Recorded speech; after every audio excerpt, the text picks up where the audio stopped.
Bem-vindos ao nosso canal. Um anel que pode conceder desejos. Uma bela camponesa. Perder o controle pode ser bem mais fácil do que se pensa. Muito obrigado aos inscritos e se você ainda não se inscreveu no canal, inscreva-se. E ative as notificações para receber os próximos vídeos.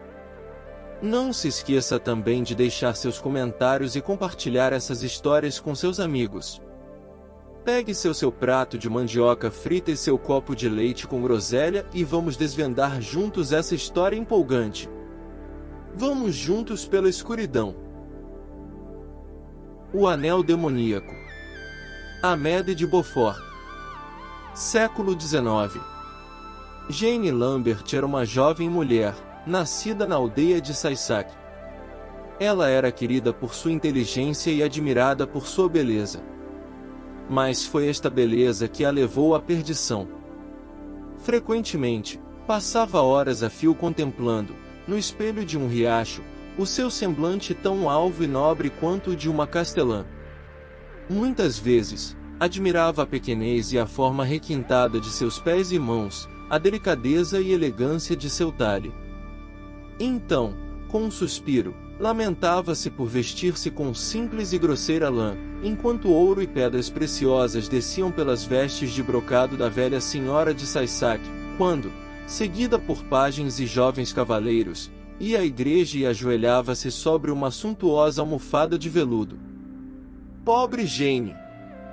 Não sabia que, quando o coração de uma mulher se abre à vaidade, sua inimiga, a serpente, a observa e ronda em torno dela. Certo dia, ela viu, na igreja da aldeia, o senhor de Saissac rodeado por pajens e cavaleiros. Ela não conseguiu rezar. Desejos pecaminosos penetraram em seu coração. Ah! Disse ela. De que me vale ser tão bonita, mas destinada a pastorear ovelhas? Se eu fosse como as demais camponesas, não seria mais feliz? Oh, como eu gostaria de tornar-me feia! Ou rica e nobre! Ela ainda falava quando um monge de alta estatura assomou em seu pequeno quarto. Vim para satisfazer o teu desejo. Posso torná-la, à tua escolha, feia ou rica. Jane nada respondeu. O medo a havia petrificado.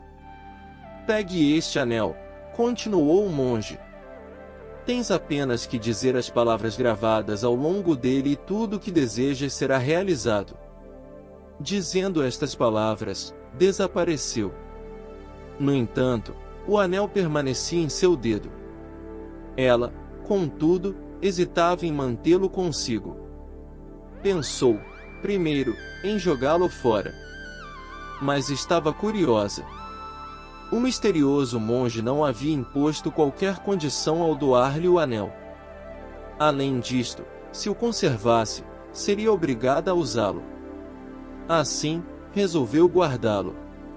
Estando o fatídico anel em seu poder há 8 dias, Jane já não era a mesma.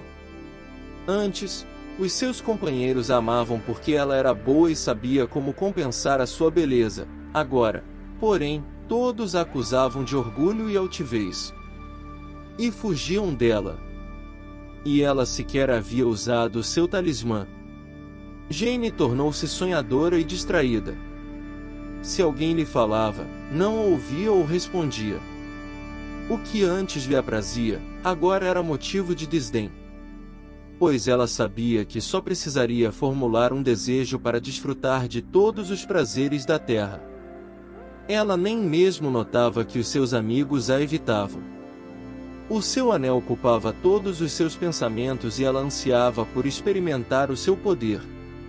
Mas uma voz secreta ainda a continha e murmurava-lhe que haveria sofrimento em seu caminho. Ela lutava contra os seus desejos, mas, a cada dia, mais fascinada ficava pelo misterioso poder do anel. Certa noite, recolhida em seu pequeno quarto, sentada em um banquinho, pôs-se pensar, examinando, atentamente, aquele presente fatídico. De repente, seus cabelos, desatados como se por uma mão invisível, inundaram seu pescoço com suas ondas de seda. Como é lindo o meu cabelo! Chorou, involuntariamente. Então, sussurrou. Se eu quisesse, poderia me coroar com um capuz de veludo coberto com um diadema de condessa.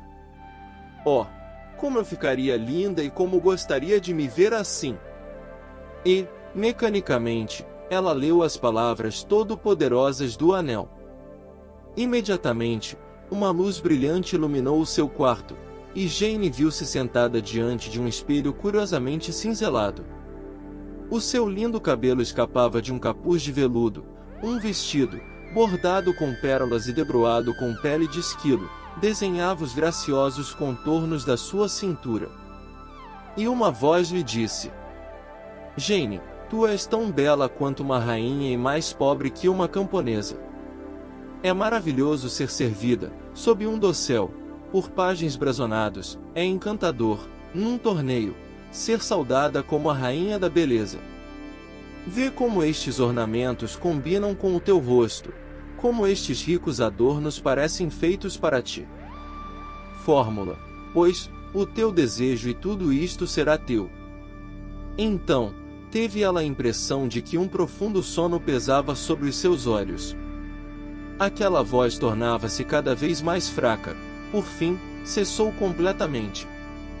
No dia seguinte, a moça acordou bastante abatida. Tudo o que restava era uma confusa recordação de todas essas magnificências e um desejo ardente de tê-las para si. 15 dias depois, na capela do castelo de Saissac, um velho capelão abençoava o casamento do jovem conde de Saissac com a bela Jane. Ei-la agora, uma condessa rica e adornada, escondendo sob um antigo brasão de armas o seu obscuro nascimento e as humildes ocupações de sua infância. Mas a felicidade não a acompanhou nesta grande fortuna. Gautier de Saissac amava Jane com paixão, mas pouco importava a Joana ser amada, a ambição não deixava espaço para o amor em seu coração. O que ela queria, agora, não mais era um belo vestido para realçar sua figura, era o poder de uma castelã, a obediência de muitos vassalos, a admiração de grandes e poderosos senhores. Ela é, de fato, a Condessa de Saissac, mas isso é apenas um título. O comando pertence ao velho senhor de Saissac.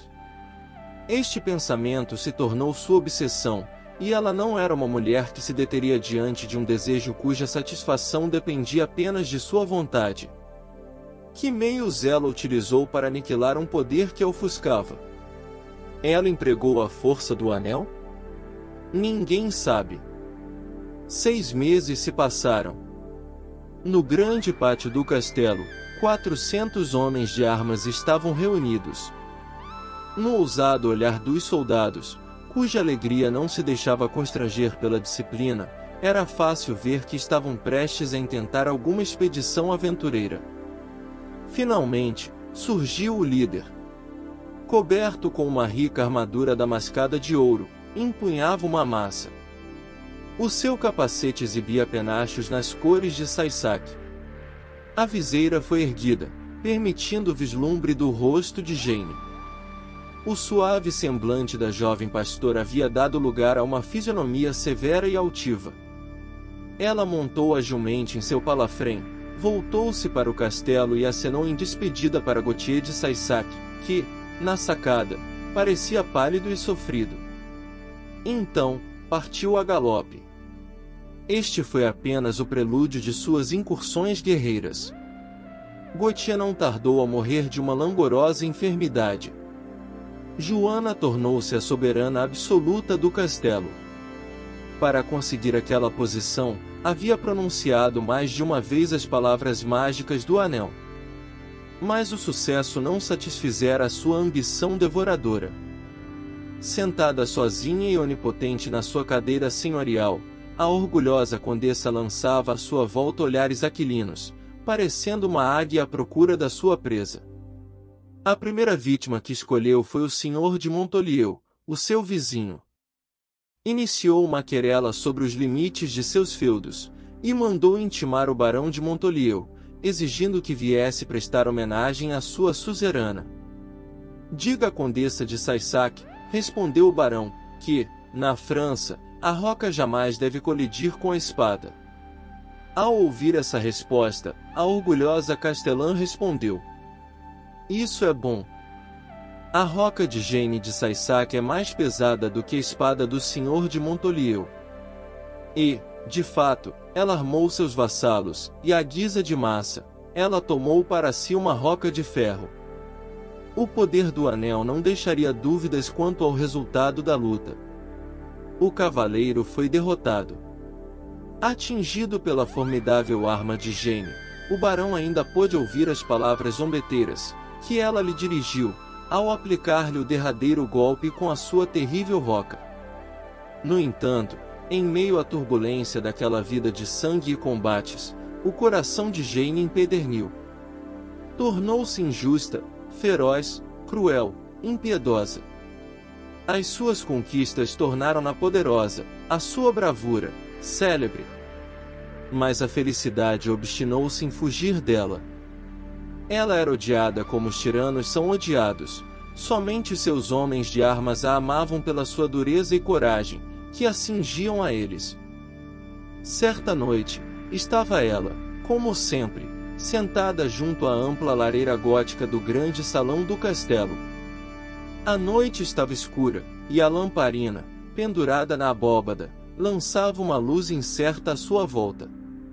A castelã estava triste e circunspecta, mas seu coração era inacessível ao medo. De repente, o vento redobrou sua fúria, a armadura produziu um rangido lúgubre, a tempestade esforçava-se por derruir as revelhas muralhas do castelo. À luz de um relâmpago, Jane viu assomar-se-lhe uma sombra. Ela reconheceu o monge. "Quem és tu?" exclama Jane, agarrando sua confiável roca. "Larga esta arma." "Conta a mim, ela é inútil," disse-lhe o terrível espectro. E, imediatamente, a massa tombou, destroçada, a seus pés. "Não me reconheces?" acrescentou o espectro. "Vim resgatar o anel que te dei há 20 anos, serviu-te bem, assim espero." Jane, apavorada, tentou arrancar o anel do dedo, mas não conseguiu. "Oh, não é assim," disse o monge. "Este anel é o primeiro elo da corrente que te liga a mim." Jane tentou enfrentar a aparição. "Que pacto me liga a ti?" gritou ela. "Eu prometi alguma coisa em troca do anel?" "Não, certamente," disse o monge. "Eu não te ofereceria um acordo, tu o rejeitarias. Tu eras uma humilde e simples pastora, mas eu sabia que uso farias do poder. Por isso, eu te dei o anel. Não é pelo anel que tu és minha. És minha porque és parrecida, porque sugaste o sangue de teus vassalos, porque derramaste o de teus vizinhos.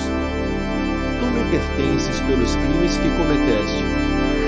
Então, eu vim reivindicar o que é meu." Dizendo tais palavras, pôs a mão flamejante no ombro de Jane, depois a agarrou nos braços, e aproveitando o impulso, empurrou com o pé a casa senhorial, que desabou com esse poderoso esforço.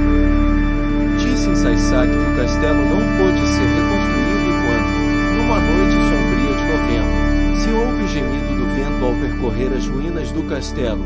Os velhos dizem aos netos assustados: "Cuidado! É a senhora do castelo brandindo a sua roca." Esperamos que vocês tenham gostado do nosso conteúdo. Se você quiser mais conteúdo assustador, não deixe de se inscrever no nosso canal e ativar as notificações para não perder nenhum vídeo novo. Agradecemos por assistir e se inscrever no nosso canal.